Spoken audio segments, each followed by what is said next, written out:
Y si el camino está lleno de lobos, habrá que aprender a cazar. Encadenado a tu codicia, sos brillante en ocultar. Ten cuidado con lo que me escondas, hay un destape a punto de estallar. Hasta en las más viejas ruinas tienen escrita la palabra poder.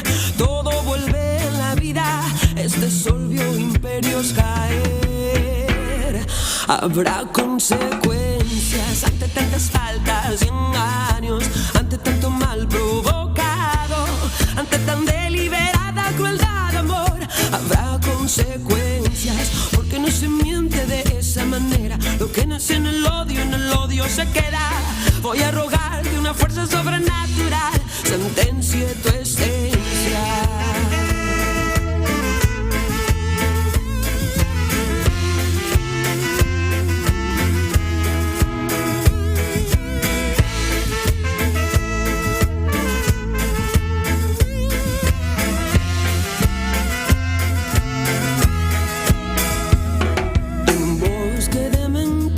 Estamos perdidos sin poder escapar. Y si el camino está lleno de lobos, habrá que aprender a cazar. Encadenado a tu codicia, sos brillante en ocultar. Ten cuidado con lo que me escondas, hay un destape a punto de estallar. Hasta en las más viejas ruinas tienen escrita la palabra poder. Todo vuelve en la vida, este sol vio imperios caer. Habrá consecuencias ante tantas faltas y engaños, ante tanto mal provocado, ante tan deliberada crueldad, amor. Habrá consecuencias, porque no se miente de esa manera. Lo que nace en el odio se queda. Voy a rogar que una fuerza sobrenatural sentencie tu esencia.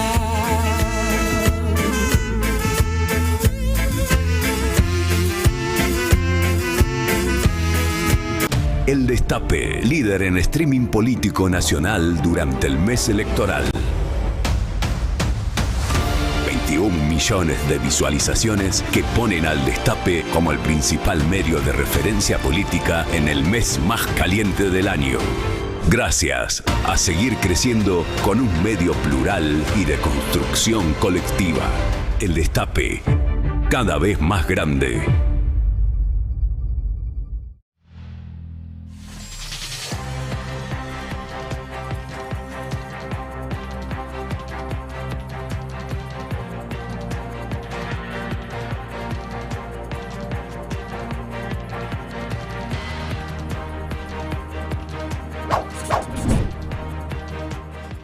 Buen día, ¿qué tal? ¿Cómo están? ¿Cómo andan? Bienvenidos, bienvenidas al Pase.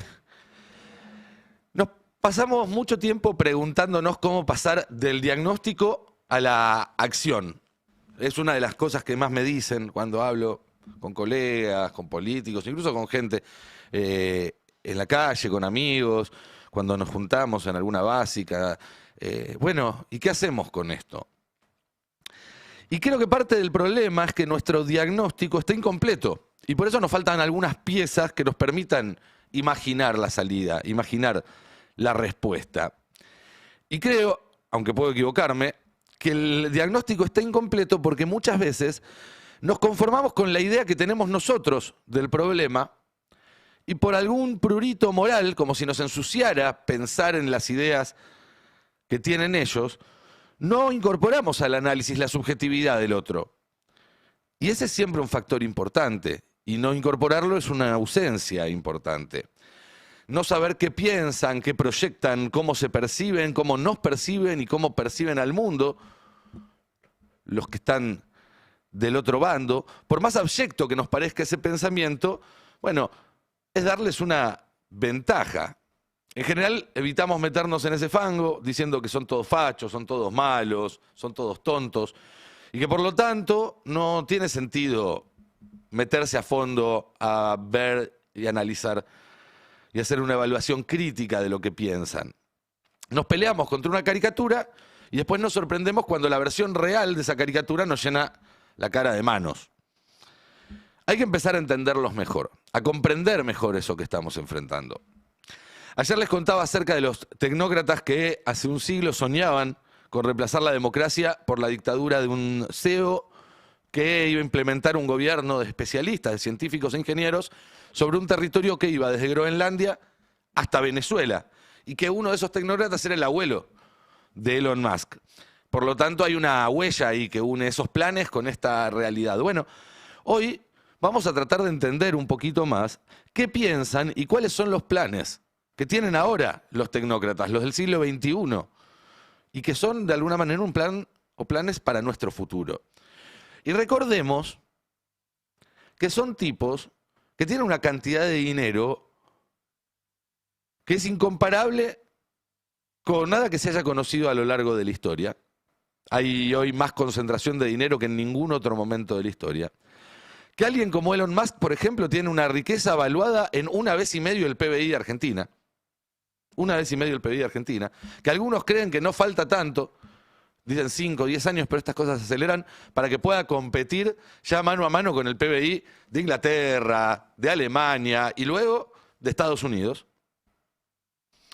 Y que además manejan un aparato de vigilancia, control, manipulación impresionante, que lo tenemos todos nosotros en nuestros bolsillos, en nuestras casas y demás, y la infraestructura sobre la que se sostienen los estados. Si Amazon apaga sus servidores, una buena parte de los países del mundo deja de funcionar.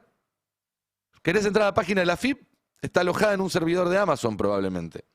Digo probablemente porque no sé si es el caso puntual. Y si no es Amazon, es otra megacorporación. El punto es que los estados de hoy funcionan sobre infraestructura privada en esas pocas manos, en las de estos tecnócratas que tienen algunas ideas muy claras. ¿Cuáles son esas ideas? A ver, es posible que hayan oído mencionar a Curtis Yarvin, porque es una de las estrellas de la intelectualidad orgánica de la derecha norteamericana por estos años. Es un tipo que era un programador, que tenía un blog en el que escribía sobre política, como tantas otras personas, y que se empezó a volver muy popular dentro de la derecha de Estados Unidos y sobre todo en Silicon Valley y entre los CEOs de Silicon Valley, a partir de 2008, cuando publica un panfleto que se llama Patchwork, que es como decir mosaico o como decir algo hecho de retazos, un sistema político para el siglo XXI. La idea básica de este texto es que los gobiernos deben ser reemplazados por una telaraña global de decenas o cientos de miles de mini países soberanos, cada uno de ellos gobernados por una sociedad anónima, sin que tenga ningún valor la opinión de los ciudadanos de esos estados, que en todo caso, si no les gusta, se pueden levantar y se pueden ir al de al lado. El propio Yarvin lo plantea como una versión modificada de la monarquía. Y en el último tiempo, sobre todo desde la segunda presidencia de Trump, dejó de ser un autor de culto para pasar a ser un intelectual mainstream.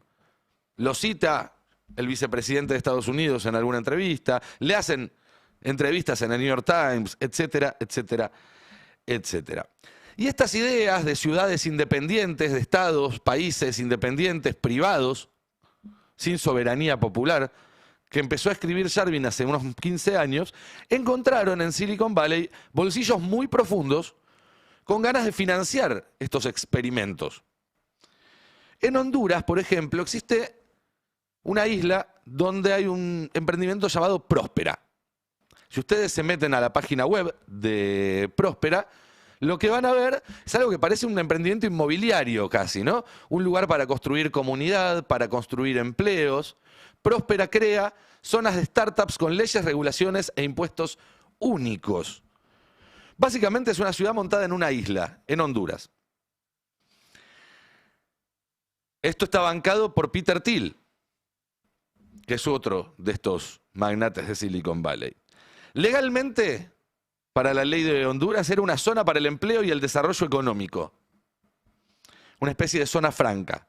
Se aprobó durante el gobierno de Juan Orlando Hernández. El nombre quizás les suene porque Trump acaba de indultarlo en una condena que tenía por narcotráfico. El tipo, durante su presidencia en 2013, pasó una ley que les daba a los dueños de esta isla, a los que compraron esta isla, la posibilidad de hacer sus propias leyes, poner sus propios impuestos, tener su propia justicia, tener su propia seguridad, etcétera, etcétera, etcétera. Te lo venden como una ciudad startup. Ciudad startup. Y en privado los ideólogos hablan de un experimento para crear Hong Kongs privados dentro de otros países, paraísos anarcocapitalistas en cualquier lugar del mundo. Van, compran un espacio, montan una ciudad, encuentran un régimen legal de excepción, o compran ante las autoridades locales, y montan sus pequeños paraísos anarcocapitalistas. Próspera ofrece a las empresas que quieran instalarse allí una tasa fiscal plana del 1% de sus ganancias, un entorno libre de regulaciones, una ley diferente a la de Honduras, tribunales propios para resolver disputas, servicios de primer nivel y un ejército privado custodiando los accesos. Esto que les estoy diciendo ya existe, está sucediendo ahora, no es un plan, no es un proyecto, ya funciona desde hace algunos años. Incluso, hace 4 años, bajo el gobierno de Xiomara Castro, el Congreso de Honduras aprobó una ley que retiraba los permisos especiales que le habían dado a Próspera por considerarlos inconstitucionales. Y hace 2 años, la Corte Suprema de Honduras determinó que el acuerdo original había sido inconstitucional. Y sin embargo, Próspera sigue funcionando ahí. Fue a tribunales internacionales, como hacen las empresas que tienen un servicio privatizado, al que le quieren, por ejemplo, cortar la concesión, o los dueños de un recurso que se nacionaliza, fueron a tribunales internacionales, hicieron un juicio a Honduras equivalente a 2/3 del presupuesto anual del país. Eso es lo que reclaman en el juicio. Y se agarran de una cláusula de estabilidad que decía que durante 50 años no podían tocarle ni una coma a las condiciones. ¿Les suena de algún lado? Pues a mí sí. Quizás también, conociendo el caso de Próspera, entendamos por qué Donald Trump estaba tan interesado en garantizar que ganara su candidato en las elecciones de Honduras que hubo el mes pasado, ¿no es cierto? Tiene que arreglar ese problema legal para que Próspera pueda seguir existiendo. Volvamos a Yarvin, el tipo que imaginó estas ciudades privatizadas. Un tipo que además es muy activo en las redes sociales. Y es interesante porque sirve para ver qué está pensando, insisto, la inteligencia orgánica de esta derecha de Silicon Valley. Entonces uno se mete en la cuenta de X y, por ejemplo, se encuentra que en los últimos días Yarvin estuvo debatiendo porque estuvo elogiando a Hitler, entre otras cosas, y no estoy exagerando, literalmente lo que dice es que Alemania tuvo a Hitler porque había demasiados temas sobre los cuales solo él decía la verdad, y eso hizo que muchos alemanes consideraran a Hitler un genio infalible.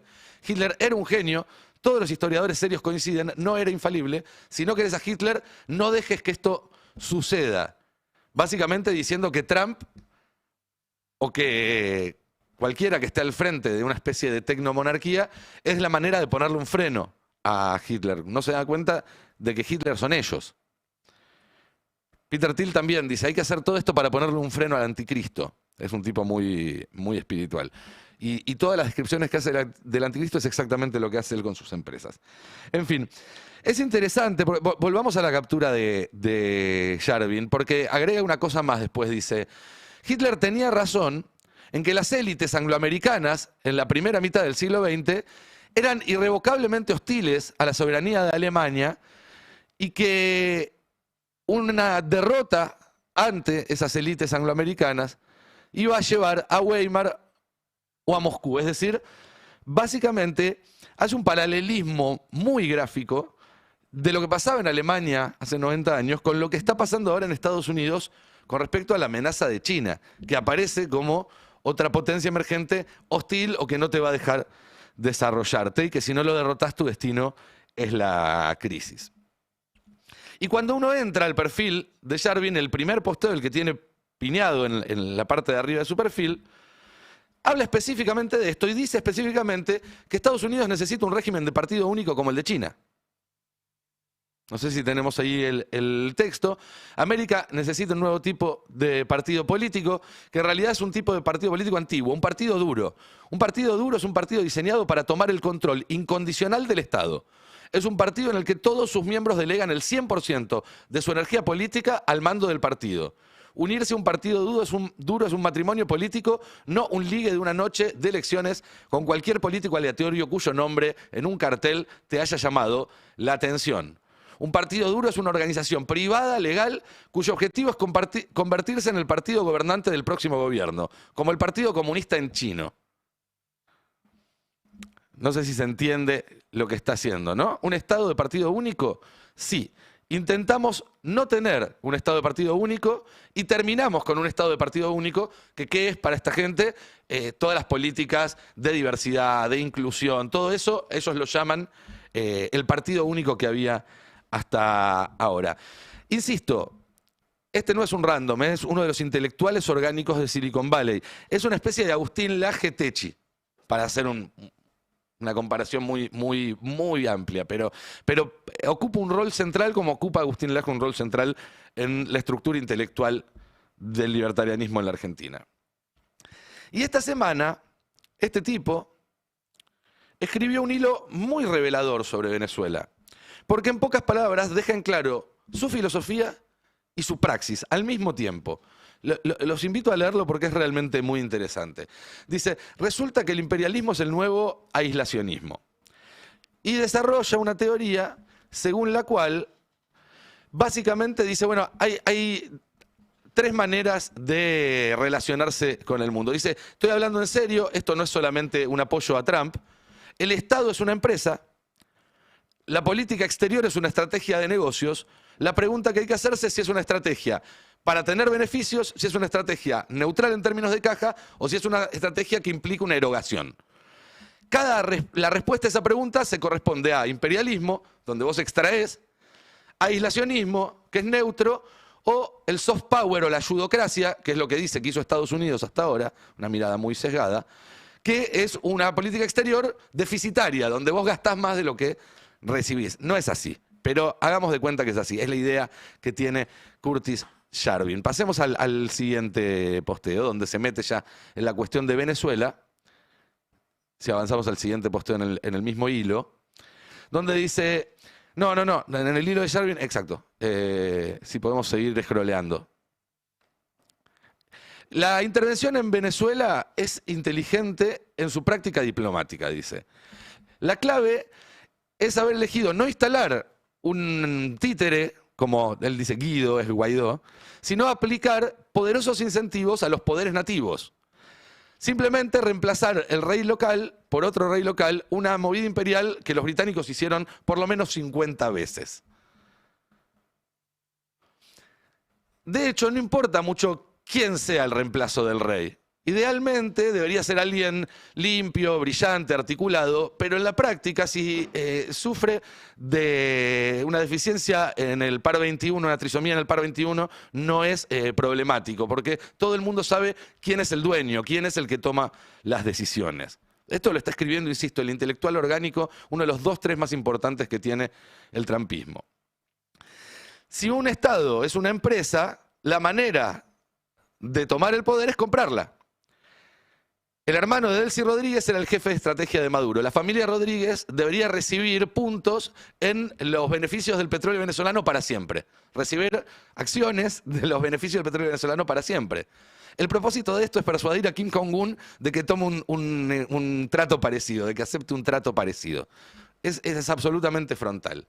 Como parte del proceso de desbolivarianización, todo el mundo que tuvo un lugar en la revolución bolivariana necesita cobrar, necesita que le paguen en acciones y no en cash. Es un cambio de régimen con una sonrisa, sigue explicando Curtis Yarvin. A cambio, el régimen de los Rodríguez no tiene que hacer mucho, simplemente actuar normal y tener algo parecido a elecciones, porque, como suele decirse, cuando la gente ve un caballo fuerte y un caballo débil, elige al caballo fuerte, que en ese caso va a ser el tipo o la mujer que nosotros pongamos, la que ganó el Nobel o el presidente Guido. Sigue Curtis Yarvin exponiendo sus ideas. Una vez que suceda eso, es el momento de bajar, de invadir a Venezuela con una legión bien organizada de tecnócratas jóvenes de Latinoamérica, de otros regímenes de derecha y de partidos de derecha. Hay que empezar a entrenarlos en El Salvador desde hoy, echar a la mitad de la administración pública venezolana y armar el núcleo de un nuevo servicio civil. Un reseteo total del Estado desde la tecnología al estilo Doge, que era este plan de Elon Musk para el gobierno norteamericano, con un CEO de la tecnología. PDVSA necesita una completa reestructuración, incluyendo obviamente ofertas de capitales privados que dejen al Estado como un accionista minoritario. Básicamente lo que hay que hacer es comprar al viejo régimen con acciones del nuevo régimen. Esto es lo que propone Curtis Yarden. Poner seguridad de estilo Bukele en todo el país. Y asimismo, dice, el hemisferio occidental está lleno de venezolanos que ahora pueden ser llevados nuevamente a su hogar y contratados para construir o cuidar las prisiones a los que muchos de ellos pertenecen. Venezuela, de alguna manera, es una prueba temprana de cómo lidiar con la productividad de la IA, porque la maldición de tener muchos recursos es otro ejemplo de capital productivo sin necesidad de labor humana. El país está básicamente lleno de producto marginal cero, que son personas. Muchos son criminales, la mayoría no. Gracias por aclarar. Si nuestras teorías puestas en práctica, concluye, acá termina, no pueden construir un sistema económico, social y político que haga que a toda esta gente le vaya bien, bueno, entonces nuestras ideas van a ser malas y va a haber que reemplazarlas. A los que les vaya mal en el camino no importa, son un costo secundario. Y termina diciendo, en resumen, o si les da fiaca leer todo, Venezuela es un pozo de mierda con mega potencial y por lo tanto el laboratorio perfecto para una gobernanza del siglo XXI. Está todo a la vista, ¿no? Un pozo de mierda con mucho potencial, así que es el lugar ideal para que hagan sus experimentos. Experimentos que ya están en marcha. Le presento a otro nombre que no deben conocer, Mark Luther. Mark Luther es el director del Instituto Ciudades Charter. Ya el nombre es buenísimo. Así como hay aviones charter, acá Ciudades Charter. Ciudades solamente para ricos, privadas. Es un grupo de lobby financiado por Silicon Valley, financiado por Peter Thiel, específicamente dentro de Silicon Valley, para desarrollar este tipo de iniciativas en todo el mundo, en África, en Asia, en América. Ayer, este tipo, el jefe de esta iniciativa, tuiteaba lo siguiente. Venezuela, dice, no necesita convertirse en otro Irak. Necesita una ciudad-libertad. La misión no es una guerra interminable, es acabar con un régimen criminal sin otro desastre de $1 billón. Realidad, el viejo sistema sigue ahí, tribunales corruptos, cárteles, instituciones quebradas. Arreglar todo de una vez no va a funcionar, así que no arreglen todo. Comiencen con una ciudad que realmente funcione, una ciudad-libertad. Nueva tierra, nuevas reglas, derecho de propiedad reales, verdadero Estado de Derecho, construido conjuntamente con los Estados Unidos. Ese manual funciona. Shenzhen pone de ejemplo, que es una zona franca donde China implementó reformas de mercado. Jebel Ali, que es una zona franca donde, si no me equivoco, Emiratos Árabes Unidos implementó políticas de mercado. El crecimiento se extiende cuando se permite que exista el éxito. El capital llega, los empleos siguen, los venezolanos vuelven a casa, la democracia crece con el éxito, no con los sermones. Shenzhen no Bagdad, comercio no tropas, libertad sin guerras eternas. Y uno diría que es rápido para los mandados. Pero, ¿y si no? ¿Y si en realidad no es que están reaccionando rápido, sino que esto era parte del plan desde un primer momento? En 2018, un fondo relacionado a Peter Thiel hace una inversión millonaria en el lobby de este tipo, de Mark Luther. Al año siguiente, en una entrevista, Luther ya planteaba lo siguiente. Dice, somos relativamente optimistas respecto a los lugares que observamos. El modelo que hemos adoptado consiste básicamente en buscar socios locales. Por ejemplo, en Zambia se trata del desarrollo de una nueva ciudad, estamos en conversaciones iniciales, etcétera, etcétera, etcétera. Por otro lado, estamos publicando un libro blanco analizando a Venezuela. Partimos del supuesto de que si se produce un traspaso de poder, ellos básicamente buscarán lo que sería un plan de desarrollo integral como un plan de rejuvenecimiento para Venezuela. Y estarían dispuestos a adoptar ideas que de otro modo no aceptarían. Si lográs que las ciudades charter formen parte de esa conversación, hay unos 3 millones de refugiados venezolanos, la mayoría volverá a sus residencias anteriores, pero algunos no. Eso representa una oportunidad. Ese mismo año, 2019, el reporte anual de la ONG de Charter Cities, que hace todos los años para mostrarle a los que ponen plata y demás que están haciendo, incluía una sección que se llamaba Make Honduras Grande, Make Honduras Great. Básicamente, se refería a Próspera, a esta isla de la que se les hablé hace un rato, financiada por el mismo Peter Thiel que financia las ciudades charter. Hay otro proyecto también financiado por TIL que se llama Praxis. Praxis es una nación digital. Se definen a sí mismos como una nación digital y hace años está buscando dónde instalar un territorio, en forma también de ciudad-estado privada. Aunque la primera opción que barajaron fue comprar una isla en el Mediterráneo, en los últimos años empezaron a proyectar hacerlo ¿dónde? En Groenlandia. En Groenlandia, señoras y señores. Y hace un año, cuando Donald Trump anunció quién iba a ser el embajador ante Dinamarca y por primera vez expresó el interés estratégico en Groenlandia, la cuenta oficial de Praxis publicaba According to Plan. Todo marcha acorde al plan. No sé si les suena. En fin. Dos cositas más para redondear y ya termino porque hay muchas cosas de actualidad también para hablar, pero todo esto me parece que da un contexto muy necesario para lo que nos está pasando. Si le prestaron atención, Yarvin ya no cree en la opción descentralizada de miles de ciudades como hace 15 años, sino que habla de la necesidad de un gobierno centralizado como en China.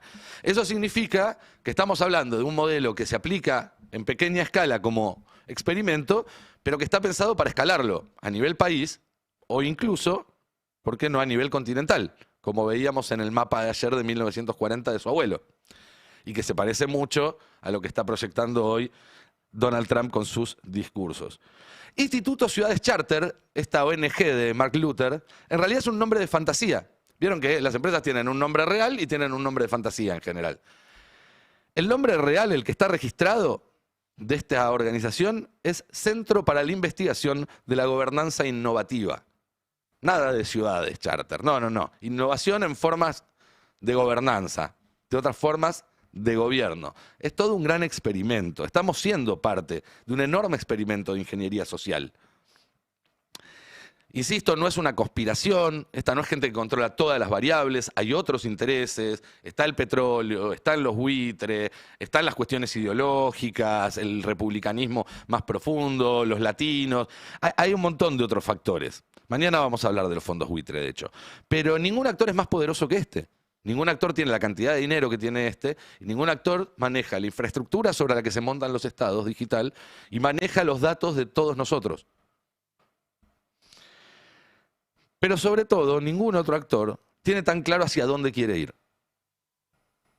Lo más peligroso de esta gente es que tienen muy claro hacia dónde quieren ir. A nosotros no nos gusta eso, tenemos que hacer todo lo posible para evitarlo, pero no podemos mirar para otro lado, tenemos que saber cuáles son sus planes.